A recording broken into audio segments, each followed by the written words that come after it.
Então, nós estamos aqui na continuação do nosso curso sobre educação de filhos. Na verdade, na última aula, certamente que esse assunto ele poderia prosseguir. Nós não vamos olhar, por exemplo, o texto clássico de Efésios, é um texto importante, mas nós não vamos ter tempo de olhar, mas creio que a gente cobre bem o assunto dentro do que já conversamos. Mas é importante sempre saber que haveria mais, né? Sempre há mais. A palavra de Deus realmente trata sobre a questão dos filhos e dos pais com mais coisas do que nós vamos conseguir ver nesse tempo. Queria começar então com uma oração, convidar você a nos achegarmos à presença de Deus. Suplicamos, Senhor, pelo Teu Espírito, suplicamos que o Senhor nos ensine na Tua palavra, suplicamos que o Senhor abençoe os nossos filhos com a Tua salvação e com a Tua santidade. Suplicamos que o Senhor nos conduza como pais, de modo agradável a Ti, em perseverança, em súplica, no Teu poder e graça. Abençoa-nos, Senhor, tenha misericórdia. Abençoa-nos no nome de Jesus. Amém. Nós temos conversado sobre educação de filhos e chegamos aqui à perspectiva de um método. E esse método, de modo prático, eu penso que simboliza bem ou que classifica bem a nossa atitude como pais. E falamos desse método da semana passada, agora vamos olhar o texto bíblico que daria dar suporte para esse método, que está então em Deuteronômio capítulo 6. Nós vamos caminhar em Deuteronômio capítulo 6, no verso 1 aqui até o verso 6. Antes, apenas uma recapitulação aqui. E também vou procurar responder duas perguntas que chegaram aqui pelo WhatsApp. Você viu que alguém perguntou? Então vamos responder para alguém que perguntou. A ideia da educação de filhos tem dois lados. Então, dentro da perspectiva bíblica. É a ideia da nutrição e a ideia da correção. O raciocínio, como eu disse na aula passada, é o mesmo raciocínio da educação de saúde física, né? Se nós pensarmos os nossos filhos em termos de saúde física, o raciocínio é bem simples. Nós temos que alimentar os nossos filhos com alimento saudável para que eles tenham saúde física. Então, uma criança com boa saúde, a princípio, é uma criança bem alimentada. Se o pai não der nenhuma alimentação, a criança realmente morre de fome ou fica com problemas de desnutrição. Isso pensando no aspecto físico. Se a qualidade do alimento não for bom, a criança fica mais doente, não é? Uma criança tende a ficar mais doente se a alimentação dela não é boa. Então, muito da saúde dos filhos tem a ver realmente com a constância na alimentação e com a qualidade da alimentação. Nós podemos pensar que se o pai se recusa a dar alimento para o filho, não seria um bom pai, não seria uma boa mãe. Ou até se a alimentação fosse muito rara, né? Se desse alimentações com prazos muito grandes, né? Uma vez por dia, pelo menos, só assim. Come agora e não tem mais comida. Salvo realmente em casos dramáticos de ausência de alimento, seria uma prática muito ruim. Então, o segredo da boa saúde física é, a princípio, uma boa alimentação. É uma alimentação regrada, uma alimentação balanceada, uma alimentação contínua. E isso é a nutrição. A nutrição é que vai sustentando a saúde física, né? Agora, mesmo dando uma boa nutrição, eventualmente, nossos filhos ficam doentes, fisicamente. Eventualmente, eles têm lá problema de saúde. Quando eles têm problema de saúde, não é mais sobre nutrição, né? Aí não é o caso de comer mais, né? Como eu disse, quando os filhos têm garganta inflamada, você não dá mais feijão para as crianças, não resolve. No dia da doença, no dia da restrição da doença, no dia em que há realmente um problema de saúde, que a gente chama então, a criança fica doente, você coloca o remédio, né? Aí é o momento do remédio, da correção. Não é mais o momento da alimentação. Aliás, as crianças normalmente elas não se alimentam direito quando elas estão doentes. Então o raciocínio do remédio é assim, você entra com o remédio para tirar o estado momentâneo de doença. Tirar uma febre, quem sabe curar a doença. Porque aí se você tirar o estado momentâneo de doença, você volta a alimentar. Nenhuma criança vive de remédio, nenhuma criança se alimenta de remédio. Nenhuma criança pode ter saúde só tomando remédio e não se alimentando, não é natural. Então Então, o que sustenta fisicamente os nossos filhos é a nutrição regular do bom alimento. Mas, quando eles ficam doentes, lá vem o remédio amargo, não é isso? Lá vem a bezetacil, lá vem a injeção. E tem que lembrar sempre disso, o remédio nunca é gostoso. Remédio normalmente é amargo, e muitas vezes a injeção, muitas vezes tem que fazer assim, uma fisioterapia, quer dizer, coisas que são aparentemente doloridas, né? Não são naturais, assim, que nós diríamos, que delícia, né? Vou tomar uma Novalgina, como é gostoso Novalgina, né? Eu vou tomar bastante, não é? Então veja, lembre-se sempre disso, o remédio é ruim para quem dá o remédio, porque sabe que o remédio é amargo, é dolorido, a injeção dói, e remédio é ruim para quem recebe. Só que se o pai se omitir do remédio, a criança pode até morrer, ou ficar mais doente, ou não se alimentar mais. Então, a boa mãe, o bom pai, tem que ter coragem de colocar o remédio, de colocar a correção. Porque se não tiver coragem de fazer isso, vai se omitir do que causa dor momentânea, mas vai se omitir também do ganho proveniente do remédio. Então, no ordinário do dia a dia, nós alimentamos os nossos filhos com coisas de preferência agradáveis. Às vezes com coisas que eles não gostam muito, mas precisam, faz parte, não é isso? Come isso hoje, que precisa, é nutritivo. Então, meio na marra, come, tudo bem. E no dia que eles ficam doentes, que espera-se que não seja toda hora, né? Aí entramos com a exceção do remédio. Então, o bom pai e a boa mãe alimenta e corrige, e entra com o remédio. A questão espiritual é igualzinha. Uma criança tem saúde espiritual se ela está bem alimentada com as coisas de Deus. Então, no dia a dia, a boa mãe, o bom pai, sob o aspecto da palavra de Deus, alimenta os filhos com as coisas de Deus.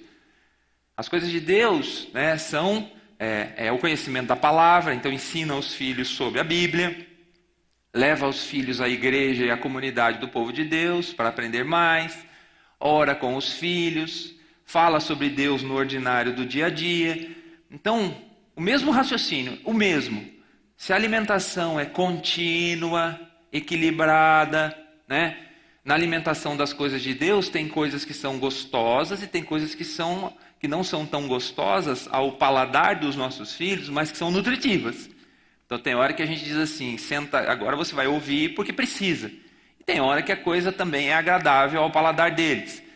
Mas se o pai e se a mãe se omitir de ensinar as coisas de Deus todo dia, em todo o tempo, como diz a palavra de Deus, o que vai acontecer? A criança vai ficar desnutrida espiritualmente.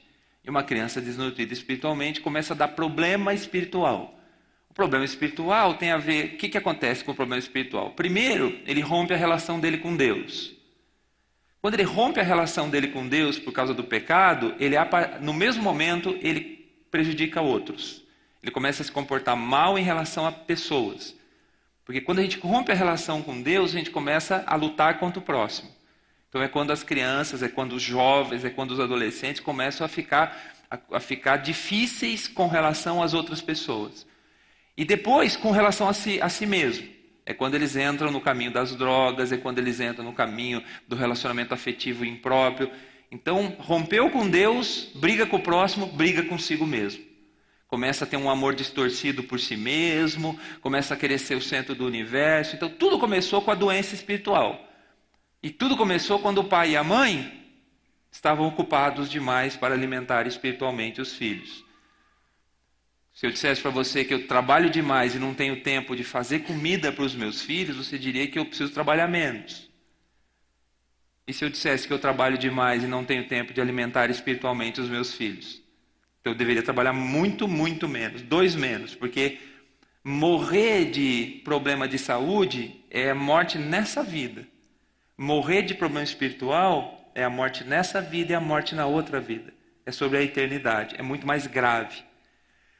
Se eu dissesse que a alimentação física ela é precária, ela é limitada, ela é muito rara, é quando dá, ou a qualidade da alimentação é péssima, né? Todo dia eu dou para os meus filhos torresmo, gordura, Coca-Cola na mamadeira, esse tipo de coisa. Você diria, você está maluco? Isso aí vai matar essa criança. E alimentação espiritual. E se a gente oferece também para os nossos filhos besteirinha espiritual, paliativo espiritual, chiclete espiritual, coisinha à toa, docinha para o paladar deles para eles ficarem contentes, mas não profundas como a palavra de Deus é.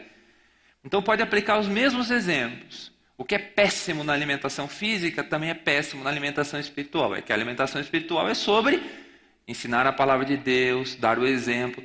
Aliás, o exemplo, né? Se eu digo para os meus filhos, comam de modo saudável, eles me veem comendo porcaria, o exemplo vai desfazer a palavra, né? Rapidamente eles vão dizer, mas pai, você está comendo, você diz que faz mal e você só come isso. A alimentação espiritual também é igual. Pai, você diz que não pode mentir, mas você mente. Você diz que tem que respeitar os outros, mas você não respeita a minha mãe. Você diz que tem que ter calma, não pode ficar bravo, mas você fica bravo. Então, percebam que é o mesmo raciocínio.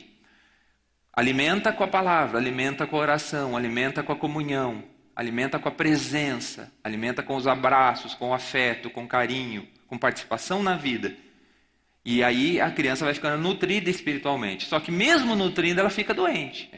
Fica doente. O pecado derrota, o coração derrota. No dia que a criança fica doente espiritualmente, no dia que ela entra em pecado, o que é isso? No dia que ela desobedece a Deus, desobedece aos pais, no dia que ela afronta a Deus com a sua atitude, totalmente consciente, voluntária ou não, o pai tem que fazer o quê? Tem que entrar com a injeção, a correção, com a disciplina. Tem que entrar com aquilo que não é agradável para o pai e para a mãe, não é divertido você disciplinar os seus filhos. Pai que tiver prazer na disciplina e na correção, precisa analisar o seu coração. Aquilo é terrível para quem faz. E aquilo é terrível momentaneamente para a criança, para o adolescente, para o jovem, porque é realmente uma coisa que causa um certo sofrimento momentâneo. A ideia da disciplina é você provocar alguma perda, alguma dor, controlada, momentânea, circunstancial, para que a criança então tema e não faça mais aquilo que afronte a Deus. Aí ela volta para a saúde normal, aspas, e você volta para a alimentação. Nenhuma criança pode ser alimentada por disciplina todo dia, toda hora, né? Tem pai que acha que alimento do filho é não e correção. Não é isso. O que sustenta os filhos espiritualmente saudáveis é a presença do positivo da palavra de Deus. Agora, no dia que eles ficam doentes, no dia que eles ficam em regime de exceção, nós entramos com a correção. Aí tem criança que fica um pouco mais doente, não é isso? Não é verdade? Que tem criança mais saudável, tem criança... Então, é como na vida física, né? Tem criança que recebe mais correção, recebe mais disciplina, recebe mais remédio amargo do espírito, da parte, né, do pai espiritualmente, da mãe. Tem criança que recebe um pouco menos. Não existe no mundo criança que não precise de correção. Eu nunca corrigi nem disciplinei os meus filhos. Então, certamente você nunca cumpriu direito à palavra de Deus. Simples assim. Não tem criança que não fica doente nessa vida. Não tem criança que nunca tomou um remédio de febre nessa vida. Não existe. Assim como não existe nenhuma criança que num momento ou outro não precise de uma correção mais firme do pai e da mãe. Essa correção é de acordo com a idade. Nós estamos falando aqui desde chinelo no bumbum para os pequenos, de modo controlado, equilibrado, sem violência, sem excesso. Então, para os pequenos, é de acordo com a idade. Quando você está falando de criança menor, né, a correção, a disciplina, o remédio amargo é o chinelinho no bumbum fofinho. Não confunda isso com violência, com maltrato. Não confunda isso com o que a sua mãe fazia com você. Eu insisto que alguns de nós têm horror disso. Por quê? Porque foi espancado por pai e por mãe. Pai desequilibrado, mãe desequilibrada, jogava coisa, pegava o que estava na mão, tacava na cabeça, xingava, corria atrás na rua, batia, humilhava, chamava de estúpido, burro, imbecil, zero. Não confunda isso com a palavra de Deus. Nós estamos falando de equilíbrio de ação, de correção redentiva. Só que a correção redentiva, diz a palavra de Deus, inclui correção física, controlada, limitada para os pequenos, porque eles não entendem argumento. Não tem nenhum problema. Se você conversar com seu filho de 3 anos, ele entender o argumento e mudar o procedimento, vamos em frente. Porque eu converso com os meus filhos sobre a mentira e eles aprendem e não mentem mais. Graças a Deus, então funcionou o remedinho mais docinho. Vá com o remédio, comece pelo remédio doce. O problema é que quando a gente fala, né, não acontece nada, fala, não acontece nada. É que nem doença física, né, gente? Você vai dando, você começa pelo remedinho mais docinho, né? Aí você vai aumentando a dose porque você percebe que o vírus vai dominando. Então é simples. Aí quando a criança cresce um pouquinho mais, você toma o tablet, você toma o celular, você desliga o computador, você proíbe assistir televisão, aquilo que dói momentaneamente, controladamente. Quando é jovem, você tira o dinheiro, você tira o financiamento, você tira o carro. Não é para sempre, nada é um momento de você privar e a pessoa falar, então não posso brincar com a minha mãe, com meu pai. Ele age que nem Deus, ele vem e pune do modo justo e devido, equilibrado. Não é Deus, pai e mãe não são deuses, mas eles representam a autoridade. Então, esse momento é divertido? Não, não é divertido, né? Esse momento ele é um momento duro, é um momento desafiador, é um momento que angustia o coração de pais, de mães, das crianças. A palavra de Deus diz isso em Hebreus. Na hora da correção de Deus, ninguém se agrada. Mas a correção é o remédio necessário para despertar do mal que habita no coração. É para quebrar o coração obstinado, para voltar para o estágio razoável de aprendizado. Porque sabe o que acontece? Vamos entender bem. A ideia é simples. Quando fica doente, não se alimenta fisicamente. E aí vai ficando pior, né? A ideia da espiritual é a mesma coisa. Quando fica no pecado, obstinado, não se alimenta espiritualmente. Não adianta falar das coisas de Deus se a criança está obstinada naquele pecado. Então você quebra, mostra autoridade, coloca o temor de Deus no coração, em meio à oração e cuidado. Não é nada como o mundo retrata ou como o mundo faz. Não se trata de nenhum tipo de violência nesse sentido. Então, a ideia é amor e temor. Amor e temor. A alimentação produz amor, né? Relacionamento. E correção produz temor. Eu tenho convicção de que nós devemos amar a Deus por ter relacionamento com Ele. Tenho convicção de que nós devemos temer a Deus, porque Ele traz consequências dos nossos atos. Quando nós olhamos para Deus de modo saudável, nós pensamos assim, não quero desobedecê-lo, porque Ele cuida de mim, me ama, e eu tenho relacionamento próximo dEle. Esse é amor. Mas quando eu olho para Deus, eu penso assim, mas se eu folgar, Ele vai trazer as consequências negativas das minhas atitudes. Então, quando o amor não for suficiente, eu tenho que temer. Temer é isso mesmo. Temer é dizer o seguinte, se eu folgar, vai haver consequências negativas, porque esse Pai Celestial não deixa o Filho habitar no pecado. Esse é o raciocínio. Com relação ao pai e à mãe, é a mesma coisa. Os filhos têm que olhar para a gente e dizer o seguinte, eu amo, eu tenho relacionamento, eles estão na minha vida, eu não gostaria de desobedecê-los. Mas, né, se por um momento eu tiver uma vontadezinha de testar esse amor, vai ter consequência. Ele não vai deixar. Minha mãe não vai deixar passar barato. Ela me ama tanto que vai agir. Esse é o raciocínio. Tá certo? O que gera amor? Relacionamento, presença, abraço, vínculo. Então você participa da vida dos seus filhos, você entra na vida dos seus filhos e enche da sua presença amorosa e cuidadosa. Você é o pai, a mãe, provedora e cuidadora. Vai gerando crédito. E na hora do temor você tem a coragem de agir de modo corretivo. Aí gera a questão do temor. É o equilíbrio dessas duas coisas. Quando os filhos só amam, mas não temem, eles folgam. Viu? Não há amor nesse mundo que resista a um coração obstinado para fazer do seu jeito. Então, quando o filho diz assim, eu amo a minha mãe, amo, eu amo meu pai, amo, mas eu vou fazer do meu jeito mesmo, porque não acontece nada. E acho que meu pai também me ama e vai aceitar. Não vai ter consequências negativas. Então, quando tem amor e não tem temor, eu coloco o amor entre aspas, folga. Filhos folgados, filhos de Deus folgados. Crentes folgados são assim, né? Eles olham para Deus e dizem, Deus me ama, né? Então, se eu der uma caidinha aqui de propósito, acho que Deus vai dar um jeito. Quando a gente teme a Deus, a gente não fala isso. A gente fala, Deus até perdoa, sim, mas tem consequências do pecado. Então, muito cuidado, né? Relacionamento afetivo, é muito sim, é muito abraço, excelente. Mas e na hora da correção? Esqueceu? Vai gerar filhos folgados.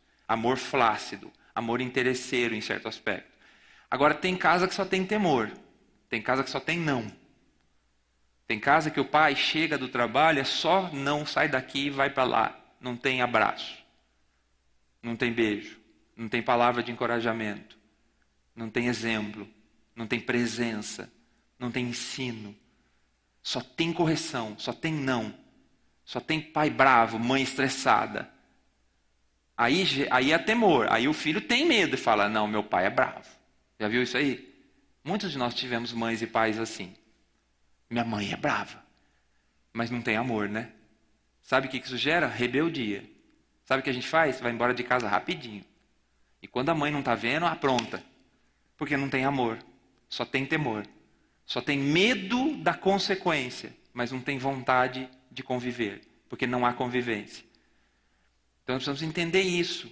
Viver e andar com os nossos filhos no regime da graça, do amor, da paciência e também produzir o temor devido. Qualquer desequilíbrio nisso é o que a gente vê. Crianças, jovens, folgados, que abusam dos pais por amor, e crianças e jovens absolutamente rebeldes. Eles vão embora da casa, eles vão embora da igreja, porque tem um efeito colateral. Como o pai vinha à igreja e era crente, e em casa era ausente ou era estúpido, a conclusão é de que a igreja não presta. Então eles vão embora da família, do coração dos pais e vão embora de Deus. Se não houver um milagre, eles fogem da igreja. Nesse caso, os pais são sócios. Por que são sócios? Porque eles não fizeram aquilo que diziam e o que a palavra de Deus dizia. Esse é o problema. Então, o segredo é que nem uma conta bancária, gente. Entenda a conta bancária, débito e crédito. Você faz um depósito, gera um crédito, não faz? Crédito. A conta cresce, né? Aí quando você precisa gastar o dinheiro, você gera um débito. A conta bancária saudável tem saldo positivo. Com relação a filho é assim. Você investe no ensino, no alimento, no relacionamento, nos abraços, no vínculo, nas orações. Você anda com eles e os ama profundamente. Crédito. Tem dia que você tem que fazer um débito. Por quê? Porque eles precisam de correção. Aí você dá um débito. Outro débito.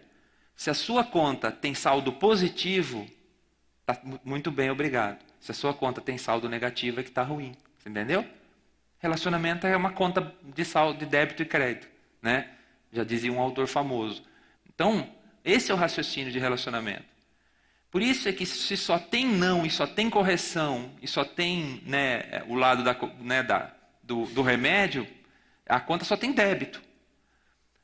Aí talvez, obviamente, você pudesse dizer, então eu só vou fazer o crédito. Mas é uma conta inflada de crédito que se omite na hora da correção, esse é o caso ruim, né? É uma conta irreal, é uma conta que não deve ser considerada. O raciocínio é simples, tem que ter o débito na hora certa, tem que ter o crédito como regra. Tem que ter saldo positivo no relacionamento. E tem que ter coragem de fazer a retirada quando necessário. Tudo isso é desafiador, mas é necessário no contexto de seguir a palavra de Deus. E aí nós oramos dizendo, Deus, abençoa o meu esforço de amar e se relacionar. Abençoa o meu esforço de corrigir e intervir. E aí nós esperamos que o Senhor venha e trabalhe no coração deles. Agora é difícil a oração, né, de pais e mães que foram omissos ou no amor e na presença ou na correção. Agora eu quero responder duas perguntas aqui que chegaram e a gente já parte para o texto de Deuteronômio 6. Alguém perguntou assim pelo WhatsApp a semana passada.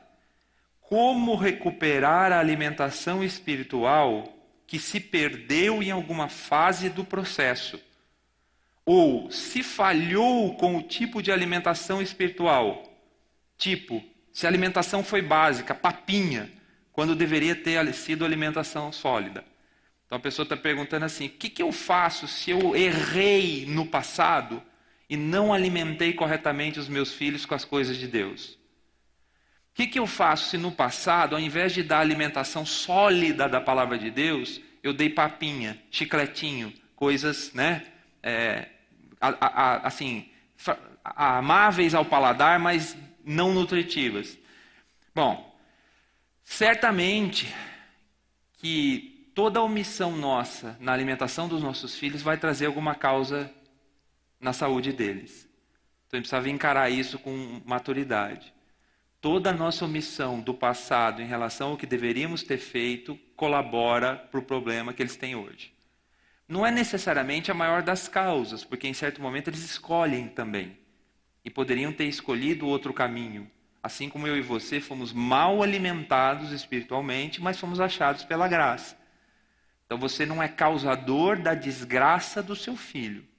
Mas você pode ser, e eu posso ser, coparticipante em algum momento por não ter feito a minha parte. Só que não vale a pena olhar para trás, gente. Por uma razão muito simples, não dá mais para remediar. Não dá mais para voltar os nossos filhos para serem bebezinhos e a gente ensinar, ou para serem pequenos. Eles já são jovens. Então, considerando que as minhas omissões, limitações, ignorância tantas vezes, né? Inclusive muitos aqui não conheciam a palavra de Deus, né? Isso certamente teve o seu peso, mas o que a gente tem que considerar é o seguinte: eu não consigo voltar. Então, eu só posso olhar para frente. Ao invés de ficar remoendo o que você deveria ter feito, pergunte-se assim: o que eu posso fazer hoje? Nessa idade. Talvez, obviamente, você possa chegar à conclusão de que podia ter feito mais, o alimento em certa fase talvez tivesse mais efeito.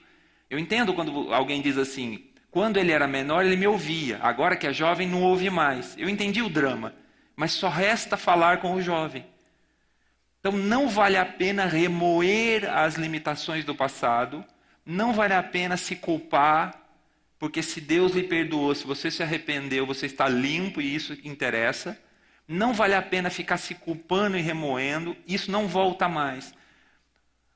O que vale a pena é olhar para os seus filhos hoje e dizer assim: o que eu posso fazer por eles hoje?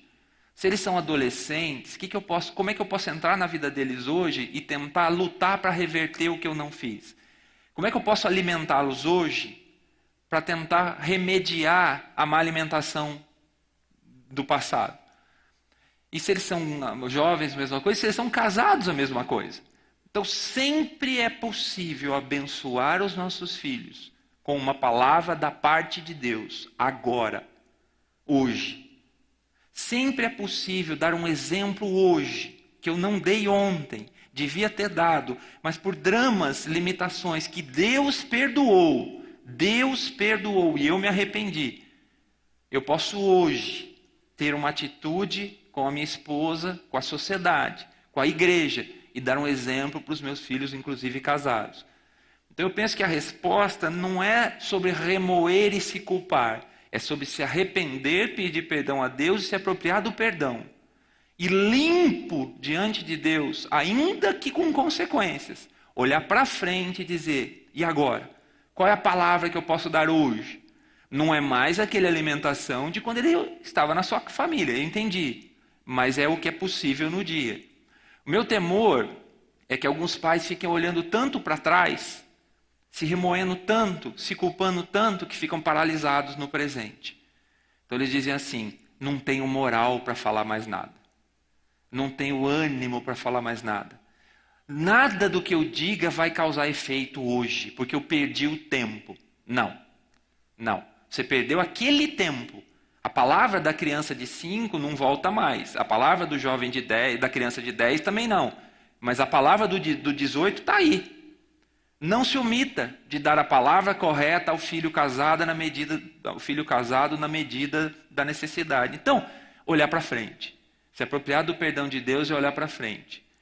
Se libertar desse peso e olhar para frente. Não tem jeito da gente ficar para trás. Segunda pergunta era assim: usando o seu exemplo de não dar medicação adequada espiritual, falando sobre a questão do remédio, nesse caso, se eu não der o remédio, a doença virá com mais força. Viu como é que é o negócio aqui? Está perguntando assim: você falou que quando fica doente tem que entrar com a correção, com o remédio. E se eu não der o remédio, será que fica mais doente? Fica mais doente. Fica mais mentiroso. Fica mais rebelde. Fica mais violento. Mais.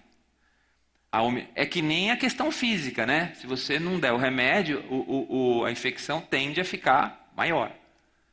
Então, é importante entender assim, que por mais incômodo que seja a medida corretiva, a supressão de algum direito, aspas, né? De alguma coisa que eles gostem, etc., seja lá o que for, se deixar, fica pior. É simples. Vocês acham que Deus tem prazer em trazer dor e correção para as nossas vidas? Você acha que Deus fica olhando do céu e dizendo, que bom que meu filho está sofrendo pela besteira que fez? Isso é necessidade do desespero de relacionamento, né? Quer dizer, aspas em tudo isso, se tratando de Deus. Humanizando a Deus e olhando o Deus que as Escrituras se revelam, me parece que aí o quê? O gemer do Espírito, né? O sofrimento do Espírito, aspas, né?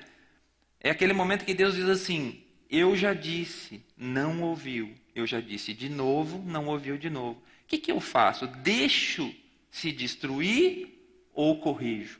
Para ver se resolve voltar para o caminho certo. Mesma relação de pai e mãe. Vai deixar arrebentar, vai deixar enfiar o dedo na tomada na vida e tomar um choque, morrer ou ficar prejudicado, ou vai ter coragem de intervir? Quando Deus intervém na minha vida, nem sempre eu entendo e gosto, né? O que a gente diz para Deus? Ô Deus, doeu, hein? O que os filhos dizem? Ô pai, doeu. Mas no segundo seguinte, produz amor. Por quê? Porque a gente reconhece que foi fruto de amor, de intervenção, de participação, de vínculo. Então, toda disciplina bem feita produz mais amor. Toda. Toda disciplina bem feita produz o melhor dos abraços, o melhor dos vínculos, o melhor dos carinhos. Eu podia narrar para vocês aqui os momentos de disciplina que eu já tive com os meus filhos, como foi extraordinário depois. Como não é só uma criança que teve temor e aí dizia assim, eu vou obedecer, senão... Não. Era uma criança que reconheceu o sofrimento do pai e da mãe de intervir. É impressionante o poder da disciplina conforme a palavra de Deus. Só que ela não é toda hora, não é todo segundo, porque se você enfiar remédio nos seus filhos todo dia, eles ficam... O remédio perde o efeito, não é isso também? Não é esse negócio aí? Fica dando todo dia antibiótico para os filhos, né? Quando vê, perde o efeito. Então, tem gente que exagera na dose, no jeito. Então, né, diminui aí a dose ao negócio. Deuteronômio 6, então, agora sim. Tudo que eu estou dizendo, eu penso que Deuteronômio 6 explica. E agora, se a gente passar por Deuteronômio 6, você consegue identificar a escritura aí. Aliás, quero dizer isso, você pode escolher desconsiderar o que eu digo, mas não vale a pena desconsiderar o que a palavra de Deus diz. O que eu digo que é conforme a palavra de Deus, você deveria considerar mesmo e ficar. O que eu digo que é perspectiva minha, você pode então aceitar ou não. Deuteronômio 6, verso 1. Aliás, o que é esse negócio aqui? Vamos entender. Deus tirou o povo do Egito, o povo de Israel que estava preso no Egito. Moisés foi lá e libertou. E Deus prometeu para eles uma terra deles, uma terra própria. Deus disse para eles, eu vou tirar vocês dessa terra que não é de vocês e vou dar para vocês uma terra de vocês, que é chamada Terra Prometida. Moisés foi o libertador, simbolizando Jesus. Moisés foi um homem que libertou o povo do cativo ali. Nesse momento, o que acontece? Eles estão prestes a entrar na Terra Prometida. E Deus vai chamar Moisés e dizer o seguinte, Moisés, eu vou explicar para vocês o que vocês têm que fazer para se dar bem na Terra Prometida. Porque não adianta vocês herdarem a terra e terem procedimentos errados. Se vocês tiverem procedimentos errados, vocês vão perder. Vão perder a alegria e vão perder a própria terra. Então Deus vai aqui falar para Moisés assim, fala para o povo de Israel. O comportamento correto é assim, assim, assim. Como ele vai envolver filhos, como ele vai falar sobre ensinar os filhos, nos interessa muito. Esse método de Deus. Verso 1 diz assim, essa é a lei, os decretos e as ordenanças que o Senhor, o seu Deus, ordenou que eu lhes ensinasse, para que vocês os cumpram na terra para a qual estão indo, para dela tomar posse. Então começa Moisés dizendo assim para o povo, gente, Deus tem parâmetro, Deus tem padrão, Deus tem um certo e um errado para as coisas. Deus não é como o mundo que diz assim, tanto faz. Deus não é como um mundo que diz assim: se é certo para você, faça. Deus diz que a coisa ou é correta ou é incorreta em relação a Ele. Então, a primeira coisa que Moisés explica para o povo e que nós precisamos explicar aos nossos filhos é que existe um padrão de conduta estipulado por Deus. O mundo diz assim: tanto faz a sua sexualidade. A palavra de Deus diz assim: existe um jeito correto de lidar com a sexualidade. O mundo diz assim: tanto faz o que você escolhe na sua vida profissional. A palavra de Deus diz assim: tem um padrão de felicidade, segurança e agradável a Deus na sua vida profissional. Então, tudo que o mundo diz assim nos nossos dias, tanto faz, tudo bem, não tem certo, não tem errado, cada caso é um caso, a palavra de Deus diz: isso é sempre certo, isso é sempre errado. Então, a primeira coisa que nós ensinamos para os nossos filhos é o seguinte: a Bíblia registra o certo de Deus e o errado de Deus. Se quisermos ser agradáveis a Deus, seguimos a palavra de Deus. Se quisermos ser agradáveis ao mundo, fazemos o que queremos e deixemos as pessoas fazerem o que quiserem. Então é importante entender que Deus tem padrão, Deus tem parâmetro. E esse parâmetro é o melhor para mim, é importante dizer isso, né? Deus não fica melhor se eu cumpro os padrões dele, eu é que fico melhor. Deus é pleno e suficiente, ele não precisa do meu desempenho. Quando eu obedeço a palavra, eu é que sou protegido e abençoado. Então ensine os seus filhos o absoluto da palavra de Deus. O sim e o não moral da palavra de Deus. E aí ensine os seus filhos que a felicidade, a segurança habita em ser de acordo com o Criador do universo. E que toda vez que nós desobedecemos a palavra e ao Criador, existem consequências negativas na nossa vida. Tá certo? Então há um absoluto, não é relativo.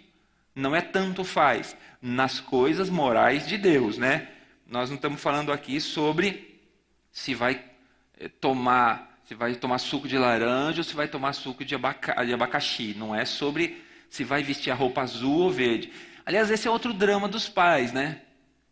Briga por causa da roupa, da cor da roupa, e deixa passar a questão moral. Aí está tudo errado. Briga porque o cabelo não está do jeito que deveria estar e deixa passar a questão moral. Então a gente perde muito tempo e muito não com coisas que não são morais. Desgasta muito a autoridade com coisas que não são relacionadas a Deus. E na hora das coisas de Deus a gente está gasto. Sabe, mãe gasta, pai gasto, desgastado, desbotou a autoridade.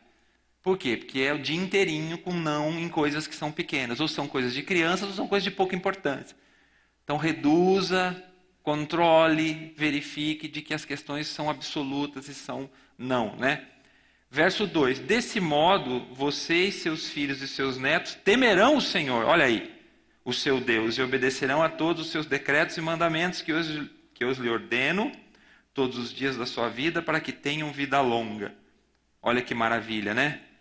O raciocínio dele é assim: se vocês obedecerem a palavra de Deus, vocês vão ser abençoados, os seus filhos e os seus netos. Qual que vai ser a bênção? Temer o Senhor. Olha qual que interessante, né? Obediência produz temor. Temor produz segurança. Porque o meu coração folgado, tendo temor, tende a não folgar, ou folgar menos. Porque o coração folgado, quando não tem temor de nada, faz o que deseja. Então, o que limita o coração obstinado, para começar, é o temor. E o temor produz obediência aos decretos e mandamentos, todos os dias, para que tenham vida longa. Veja que interessante a palavra. Você não quer que os seus filhos tenham vida longa? Você não quer que os seus filhos tenham segurança? Você não quer que os seus filhos sejam pessoas equilibradas, felizes, vamos usar esse termo assim dos nossos dias, felizes? Você quer, não quer? O que a palavra de Deus está dizendo? Só existe isso se eles temerem o Senhor. E o temor do Senhor é a obediência aos seus princípios. A obediência aos seus princípios produz o temor. Onde que está a felicidade para os nossos filhos? Está na presença de Deus e na obediência dos padrões de Deus. Coisas que só o Espírito Santo pode convencer plenamente. A gente já conversou sobre isso. Se você não ouviu as outras aulas, ouça. mas que os pais e mães podem ser ajudantes ou podem atrapalhar. A gente ou ajuda ou atrapalha. Deus é quem faz a obra. Então, veja onde habita a vida longa, onde habita a felicidade. Na presença de Deus, na glória de Deus, no temor de Deus. Verso 3. Ouça e obedeça. Assim tudo lhe irá bem e você será muito numeroso. Numa terra onde manam leite e mel, como lhe prometeu o Senhor, o Deus dos seus antepassados. Aqui é uma promessa para o povo de Israel, né, dizendo assim, ó, se vocês obedecerem a Deus, vocês vão ser felizes. Não é uma felicidade do ponto de vista do mundo. Não confundir promessas de felicidade da palavra de Deus com o padrão de felicidade do mundo. Se você está atrás de fama, de dinheiro, de poder e de reconhecimento das pessoas, não é a igreja um bom lugar para você. Você entendeu? O que move a sua vida, a sua felicidade, habita em ser famoso, ser idolatrado, ser invejado, dominar, ter poder, ter muito dinheiro, comprar tudo o que quer e fazer tudo o que quer sem limite, não perca o seu tempo na igreja, porque a igreja não é sobre isso. Deus das Escrituras não é sobre fama, poder e dinheiro. Principalmente no contexto do Novo Testamento. É sobre esvaziar-se, é sobre o reino de Deus. A felicidade aqui é outra, a felicidade aqui é a paz. Com Deus, com o próximo e comigo. Paz com Deus, paz com o próximo, paz comigo. Paro de lutar com Deus, paro de lutar contra o próximo, paro de lutar contra mim. Paro de me prejudicar, paro de prejudicar o outro. Ando na presença de Deus. É sobre isso. E com as graças de Deus. Quem sabe um dinheiro, quem sabe um reconhecimento. Não há problema nisso se esse não for o alvo da sua vida. Se isso for bem usado, se isso for para a glória de Deus. Se você quer ser agradável aos olhos das pessoas, inclusive como pai e mãe, você tem que comprar o livro do psicólogo da moda e seguir para a destruição final. Se você quer ser agradável a Deus, os seus vizinhos vão fazer careta para você, porque eles não entendem o padrão de Deus. Nós precisamos escolher. A palavra de Deus diz que a felicidade habita no temor do Senhor. Ouça, ó Israel, verso 4, o Senhor é o nosso Deus, é o único Senhor.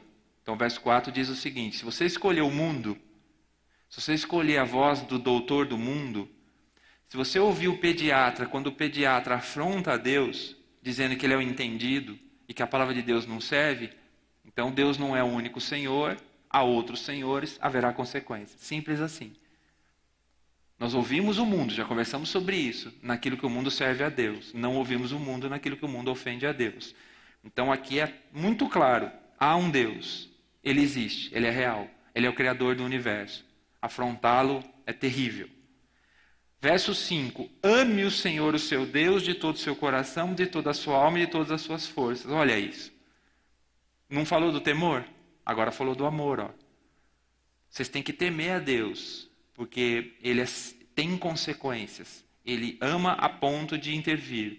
Mas você tem que amar a Deus, de todo o seu ser, de todo o coração. Então, não é um relacionamento com Deus do qual você diz assim, vou fazer para não ser punido. Não é. Não é. Esse é 50%. Há consequências. É um relacionamento que você tem que dizer, vou fazer porque é o melhor para mim. Vou fazer porque confio. Vou fazer porque amo. Vou fazer porque conheço. Vou fazer porque ando junto. Pai e mãe é a mesma coisa. Um pedaço do não vou fazer é porque tem consequência. Principalmente no dia da doença, do distúrbio. Mas no ordinário do dia a dia, tem que olhar para o pai e para a mãe e dizer o seguinte, eu amo, anda comigo, cuida de mim. Se importa. E temos vínculo, estamos juntos. Então eu vou seguir, eu vou considerar. Então amar a Deus, observe bem. Temer a Deus, amar a Deus. Temer aos pais, amar aos pais. Na medida do limite possível de um ser humano. Tá certo? Então se você observar o verso 5, você vai ver então que a perspectiva do amor está colocada muito clara. E o amor de todo ser. Então vamos ensinar aos nossos filhos o quê? Não podemos brincar com Deus. Filho, eu não estou vendo o seu pecado, porque eu não estou na escola, mas Deus está vendo, e com Deus não se brinca. Não ensine para os seus filhos um Deus cor-de-rosa da Barbie, porque o Deus da Bíblia não é um Deus cor-de-rosa. Não ensine para os seus filhos um Deus terrível, vingador, malvado. Porque o Deus da Bíblia não é terrível, só vingador e nem é malvado. Ensine para os seus filhos o Deus bíblico. O Deus bíblico é aquele que deu o seu próprio filho por você. Não há amor maior. Não há quem lhe ame mais. Nem papai, nem mamãe, nem a sua esposa. Esse Deus lhe amou mais. Vamos ensinar esse filho. E esse Deus lhe ama tanto que não aceita que você habite no pecado e na desobediência. Então ele intervém. Então tema. Tema porque eu não estou vendo, mas Deus está vendo. Equilibre, conforme a palavra de Deus equilibra. O ensino. Equilibra. Né? É sobre um Deus amoroso que enviou o Filho. É sobre um Deus de temor que não aceita a transgressão. Um Deus santo. Equilibra a relação. E na medida, obviamente, que a idade permite, né? Falar do Deus do jeito que você fala para os seus filhos, tem que falar na idade da possibilidade aí, né? Como diz o meu pequeno, é o Deus. O Deus. Sabe, pai, o Deus, ele é bom, né? Então ele já aprendeu os argumentos sobre o Deus. Já o papai do céu é outro na cabeça dele. Então o Deus é mais poderoso que o papai do céu. Ou é o papai do céu que é mais poderoso que o Deus? Então é curioso, tem que lidar na medida da possibilidade, como eu já falei. Agora o verso 6 é imprescindível. Ele falou assim: coloque temor no coração dos seus filhos em relação a Deus. Coloque amor em relação a Deus. Eu estou apropriando isso a pais e mães por medida de lógica. Aqui ele está falando só sobre Deus. Aí eu perguntaria assim, como? Como, né? Eu entendi. Eu tenho que levar o amor de Deus aos meus filhos. Levar o temor de Deus aos meus filhos. Eles precisam amar a Deus de todo o ser, mais do que me amam, mais do que amam a eles mesmos. Eles precisam temer a Deus como a coisa mais séria do universo. Como? Qual é o método? Aí o verso 6 diz: que todas essas palavras que hoje lhe ordeno estejam em seu coração. Ensine-as com persistência aos seus filhos. Converse sobre elas quando estiver sentado em casa, quando estiver andando pelo caminho, quando se deitar e quando se levantar. Amarre-as como um sinal nos braços, prenda na testa. Escreva no batente da porta e em seus portões. Percebe a ênfase literária do autor aqui? O argumento, né? O exagero de linguagem, assim, a tentativa... Há uma angústia, me parece, aqui do autor para dizer o seguinte. Verso 6. Primeira coisa. Você não pode dar para os seus filhos aquilo que você não possui. Primeira coisa. Entendeu bem? Se os meus filhos querem um dinheiro e eu não tenho dinheiro, eles não vão receber o dinheiro. Se os meus filhos querem que eu ensine para eles matemática e eu não sei matemática, eles não vão aprender matemática comigo. Certo? Então assim, eu não posso oferecer para os meus filhos aquilo que eu não tenho. Eu só posso dar aquilo que eu tenho, aquilo que eu conheço. Por isso que Moisés diz assim, que essas coisas estejam em seu coração. Se eu não conhecer a Jesus como meu Senhor e Salvador, como é que eu posso apresentar Jesus para os meus filhos? É um estranho, é falso, é fake, é fajuto, não é eficaz. Se eu não levo a igreja a sério, como é que eu posso falar para os meus filhos levarem a igreja a sério na parte deles? Se eu não dou exemplo de uma vida que respeita o marido, como é que a minha filha vai ser uma esposa que respeita o marido? Pode ser, pela misericórdia de Deus, mas não por mim. Eu sou empecilho, pedra.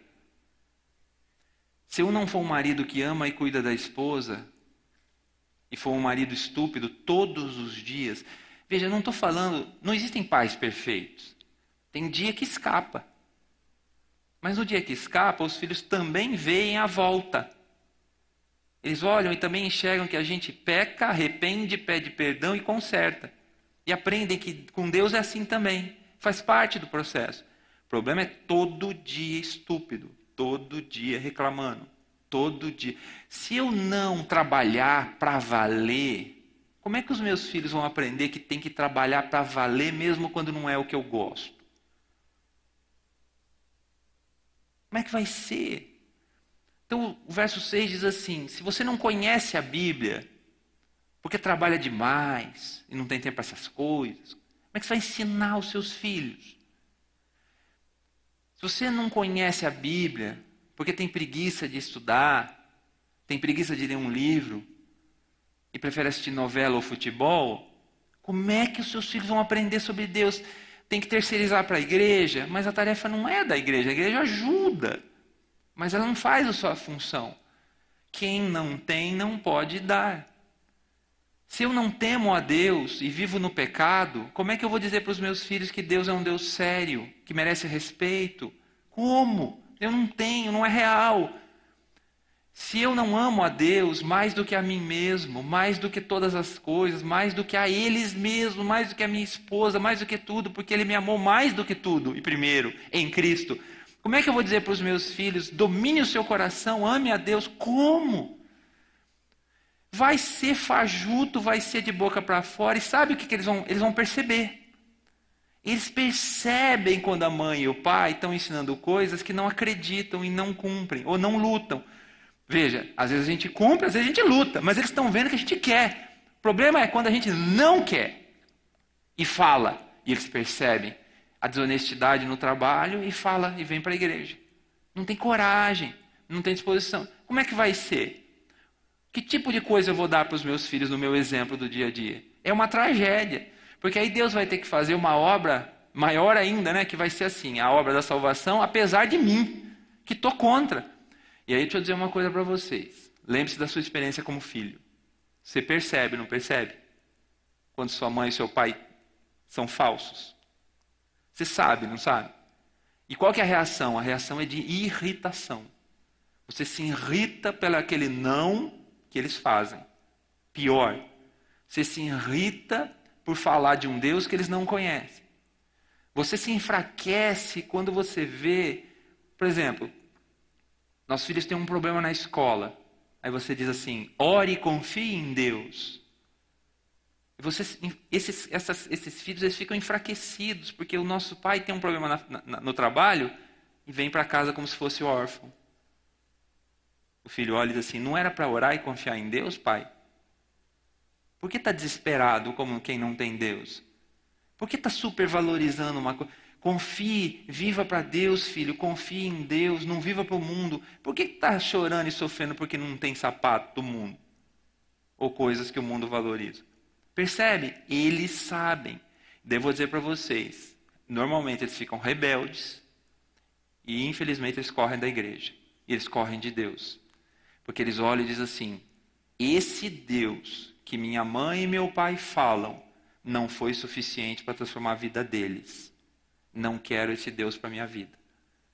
E se Deus resgatá-los e queira Deus fazer, vai ser, infelizmente, puxando o contrário de pai e mãe. Você vai ser perfeito? Não. Eu vou ser? Também não. Haverá dias difíceis, pecados? Sim. Eles verão o pedido de perdão, o arrependimento e o fracasso? Sim. Eles participarão da realidade da vida. Me perdoa, eu errei, sinto muito, isso não está certo. Mas eles terão que ver pais e mães que amam a Deus acima de todas as coisas e que temem a Deus acima do que temem os homens, do que temem o mundo. Ainda que variem, né? Ainda que um dia melhor, outro dia pior. Mas se na nossa casa nós queremos apresentar Jesus como o Senhor dos nossos filhos e nós temos esse tipo de prática, começou ruim. Por isso é que antes de falar sobre ensinar, ele diz o seguinte, enche o seu coração. Sabe onde começa a salvação dos seus filhos? Em você. Sabe onde começa a bênção na vida dos seus filhos? Em você. Não é sobre sair daqui, abrir a Bíblia e ensinar os seus filhos a Bíblia. É sobre sair daqui, abrir a Bíblia e aprender você. Sobre o que Deus acha na sexualidade, no trabalho, no casamento, na cola da escola, no respeito à professora. E não é sobre pegar os seus filhos aqui e levar para o pastor convencer de que não pode namorar desse jeito. É sobre você ir para o pastor e pedir para ele explicar para você que jeito que tem que namorar. Para você explicar para os seus filhos. É sobre você e eu nos enchermos. E depois a gente faz um caninho do nosso coração para o coração do nosso filho. E passa, ainda que meio sujo, pelo menos sincero, vontade de temer e de amar a Deus. E aqui eu dou uma palavra de esperança para você que é casado com um cônjuge que não conhece a Deus. Às vezes é uma esposa crente, um marido descrente, um marido crente, uma esposa descrente. Então é 50%, é uma luta dobrada. Nós começamos esse curso aqui lendo, o primeiro texto que nós lemos aqui era Paulo falando a Timóteo, dizendo assim: Timóteo, quando você era criança, ensinaram para você as Sagradas Escrituras e hoje você é um homem abençoado. Quem ensinou para Timóteo as Sagradas Escrituras foram a mãe e a avó. Há uma ausência paterna na vida de Timóteo. Não se sabe se o pai morreu, não se sabe se o pai era incrédulo, não se sabe se o pai era um judeu ortodoxo. O que significa o seguinte: aquelas duas mulheres numa sociedade machista, opressora, elas tiveram coragem de reagir. E elas reagiram e formaram um homem de Deus que impactou a vida de milhões, e nós nessa manhã, e muitos para sempre. Timóteo. Então você pode orar, não só pela salvação do seu marido, da sua esposa, mas você pode dar o seu exemplo de quem ama isso apesar disso, esse apesar desse. E aí contar com a misericórdia e a graça de Deus, que é quem faz a obra no coração. Você não pode salvar os seus filhos. Você pode cumprir o seu papel e buscar e entregar nas mãos de Deus. A palavra aqui não é sobre se eu salvo, se eu não salvo. A palavra é se eu conheço e sou salvo e apresento o Deus que é meu Deus, ou se o meu Deus é teórico, circunstancial, favorecedor de favores momentâneos. Então tudo começa com a perspectiva muito simples: se encha de Deus. Eu preciso levar a igreja a sério. Se não é essa igreja, é outra. Tchau, obrigado, foi um prazer, acho uma muito boa para você, mas leve a sério. Ou eu creio que Deus existe, é o Criador do universo e se revela, e levo Ele a sério para ser abençoado, ou eu desisto. Não perco meu tempo. E colho os frutos das duas escolhas. Mas ficar ensinando para os meus filhos o que eu não creio, ficar falando para os meus filhos o que eu não sou sistematicamente, é o pior serviço que alguém pode fazer na vida. Porque além de ser falso, produz o sentimento de rebeldia no coração. Agora, a boa notícia é que Deus tem para você hoje mesmo salvação. Você pode aceitar Jesus de verdade. Depois de 30 anos de igreja, pode chegar o dia de você dizer o seguinte: se a minha vida é assim, se o meu trabalho é assim, desonesto, se eu não tenho vontade, talvez eu não seja convertido. Então, Jesus, converta o meu coração. Eu desejo ser bênção na vida dos meus filhos. Primeiro chamado dessa manhã é para você conhecer Jesus como seu único Salvador. Conhecer o Salvador que cuida de você todos os dias e o Espírito que lhe dá consolo. Ganhar a vida eterna. Se convencer da palavra como viva e eficaz. E daí você poder abençoar os seus filhos com a eternidade. Ou com sinais da eternidade. A expectativa do Espírito Santo de Deus fazer a obra de converter o coração deles. É sempre tempo. Só que a cada dia que passa, perde-se um dia. Perde-se um dia. E aí, quem sabe, alguns de nós pode ser como aquele que mandou a pergunta, né? Lá na frente, vai chorar. Porque não apresentou o Deus conhecido para os seus filhos. O Deus conhecido é o meu Deus.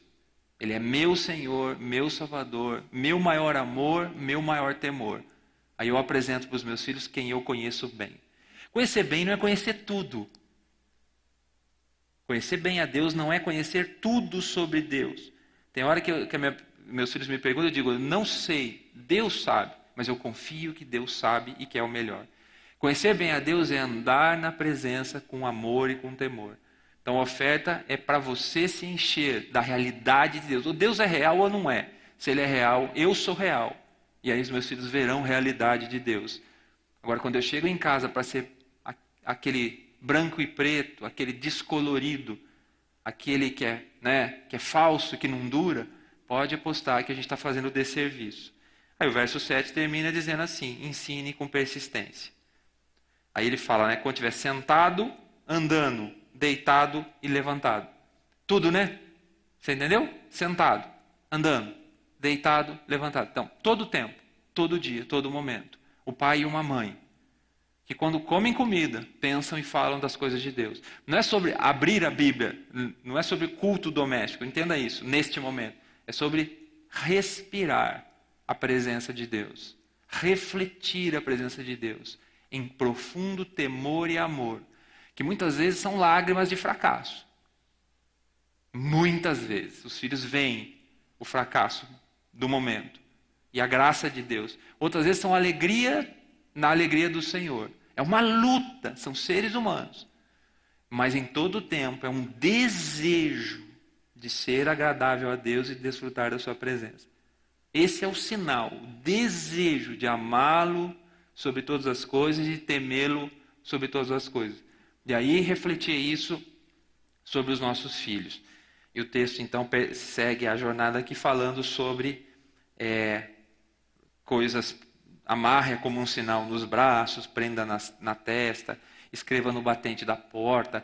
Isso aqui é curioso, o judeu toma isso literalmente, né? Eles têm, o judeu muito ortodoxo, assim, né? O judeu mais tradicional, ele literalmente tem aqui na testa, no braço, etc. Mas nós acreditamos que aqui é uma figura de linguagem mesmo, é dizer assim, ó, viva para Deus, seja de Deus. E aí você vai abençoar os seus filhos. Porque realmente seria uma tragédia poder ouvir isso nessa manhã e voltar do mesmo jeito, com o mesmo espírito. Ou com o mesmo tipo de omissão ou de educação. Presença. Começa pela presença, né? Se eu não estou presente na vida dos meus filhos, há um problema terrível aí. Tem que lutar com o trabalho? Tem que lutar, mas eu preciso estar presente. Mãe e pai, tá bom? Educação de filhos não é para mães. Educação de filhos é para mães e para pais. Mães presentes, pais presentes. Não é 24 horas. É o melhor possível, mas é real, é vivo e é impactante. Meus filhos precisam olhar para mim e para minha esposa e dizer assim: eis aí um homem e uma mulher de Deus, que temem a Deus, que amam a Deus. Falhos, imperfeitos, vacilantes, limitados, mas que lutam contra o seu próprio coração. Aí eles vão dizer assim: eu também sou falho, sou imperfeito, sou vacilante. No meu coração eu tenho vontade de fazer o que Deus não quer, mas eu também vou lutar contra o meu próprio coração. E em tudo isso, sobre tudo isso, que Deus envie o seu Espírito e salve os nossos filhos de si mesmos, deles mesmos, assim como muitos de nós fomos salvos de nós mesmos. E nos faça então para a glória dele, e nos faça então na alegria dele, na paz dele, toda a nossa alegria e toda a nossa paz. E aí quando formos amigos de Deus, seremos amigos dos outros, e seremos amigos de nós mesmos. Porque enquanto filhos e pais são inimigos de Deus, são também inimigos dos outros e são também inimigos de si mesmo. O Jesus que traz a paz primeiro com Deus, e depois traz a paz com o próximo, e depois traz a paz consigo mesmo. Quando pensamos nos problemas que os nossos filhos causam a si e ao próximo, pode considerar que tudo começou com o relacionamento com Deus. Então, o encorajamento da palavra de Deus para mim e para você é que continue firme, continue perseverando, continue orando, continue ensinando. Até o dia que eles saírem de casa para serem adultos, para se casarem, você faça a sua parte. Quando chegarmos diante de Deus na eternidade, queira Deus os nossos filhos estejam lá. Deus tenha piedade e misericórdia, mas se eles não estiverem, que não seja porque nós colaboramos. Esse é o drama. Que Deus tenha misericórdia e ouça o nosso clamor, e que nós estejamos atentos. Certo? Você pode certamente olhar os outros trechos da palavra de Deus sobre o assunto, olhar Efésios, que fala sobre não irritar os filhos, sobre ensinar os filhos. Penso que eles vão refletir o que a gente conversou aqui. Pode olhar o provérbio que fala sobre a correção, né, etc. Pode assistir às 4 aulas anteriores. Nós temos aí mais 4 aulas antes aí dessa. Certamente pode usufruir desse tema. E, sobre todas as coisas, seguir a palavra, né? Confiar na graça de Deus e confiar no seu amor. Alguém tem alguma pergunta? Nós vencemos um momento aqui. Você pode ficar à vontade para sair, se você desejar. Se alguém tiver alguma questão, também pode fazer. Nós estamos terminando aí a gravação, pois o pessoal precisa editar, fazer a edição desses. Não pode colocar essa inteirinha do jeito que colocou as outras, não. Precisa falar para o Fábio depois fazer a gentileza de editar todo esse negócio aí, né? Porque vocês lutaram aí. Muito obrigado aí ao pessoal aí do som e da gravação, que lutou com o regime de exceção, punha arquivo, tirava arquivo, então gentilmente nos ajudou aí. Nós temos então essas 5 aulas no site da igreja. Se você quiser assistir ou indicar, se você achar que vale a pena, você pode indicar, ajudar, né, a multiplicar esse ensino aí. Certo?